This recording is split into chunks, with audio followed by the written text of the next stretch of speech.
سب سے اہم اور دل کو چھو لینے والی خبر اسرائیلی قید سے ایک پاکستانی کی رہائی کی ہے۔ جماعت اسلامی کے سابق سینیٹر مشتاق احمد، جو انسانی حقوق کے لیے آواز اٹھانے کے جرم میں اسرائیلی جیل میں قید تھے، بالآخر آزاد ہو گئے ہیں۔ پاکستان کے نائب وزیر اعظم اور وزیر خارجہ اسحاق ڈار نے اس بات کی تصدیق کی ہے کہ مشتاق احمد کو رہا کر دیا گیا ہے۔ اپنے بیان میں وزیر خارجہ نے کہا کہ مجھے یہ بتاتے ہوئے خوشی ہو رہی ہے کہ سابق سینیٹر مشتاق احمد خان کو رہا کر دیا گیا ہے۔ وہ اس وقت عمان میں پاکستانی سفارت خانے میں موجود ہیں، جہاں انہیں مکمل معاونت فراہم کی جا رہی ہے اور وطن واپسی کے انتظامات کیے جا رہے ہیں۔ انہوں نے ان تمام ممالک کا بھی شکریہ ادا کیا جنہوں نے اس معاملے میں پاکستان کا ساتھ دیا اور انسانی ہمدردی کے ناطے کردار ادا کیا۔ ناظرین، یہ واقعہ 2 اکتوبر کو پیش آیا جب گلوبل سموتھ فلوٹیلا نامی امن مشن کے دوران اسرائیلی فورسز نے بین الاقوامی کارکنوں، سیاستدان اور انسانی حقوق کے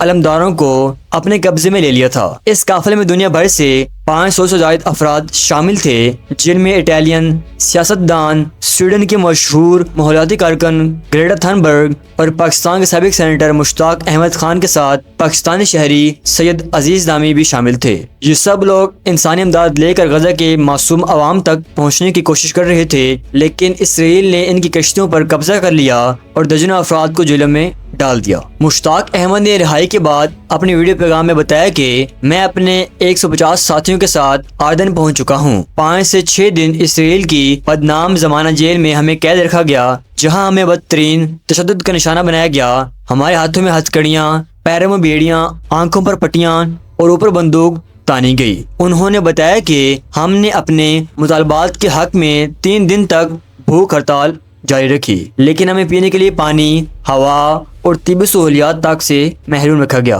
ہمیں کسی چیز تک رسائی نہیں دی گئی۔ ناظرین، یہ کہانی صرف ایک شخص کی قید اور رہائی کی نہیں، یہ اس جدوجہد کی عکاسی کرتی ہے کہ جو انسانیت، انصاف اور مظلوموں کی حمایت کے لیے جاری ہے۔ یہ وہ قربانیاں ہیں جو دنیا بھر کے لوگ صرف اس لیے دے رہے ہیں کہ کسی مظلوم کی مدد ہو سکے، کسی معصوم کی آواز سنی جا سکے۔ مشتاق احمد کی رہائی امید کی ایک کرن ہے، ایک یاد دہانی ہے کہ ظلم وقتی ہو سکتا ہے مگر حق کبھی شکست نہیں کھاتا۔ ان کی جدوجہد نے ایک بار پھر یہ ثابت کر دیا ہے کہ دنیا میں ایسے لوگ آج بھی موجود ہیں جو صرف خوف، تشدد اور قید سے بالاتر ہو کر انسانیت کے لیے کھڑے ہیں۔ یہ خبر صرف ایک رہائی نہیں، یہ پیغام ہے کہ جو دل مظلوموں کے ساتھ دھڑکتا ہے وہ کبھی قید نہیں کیا جا سکتا۔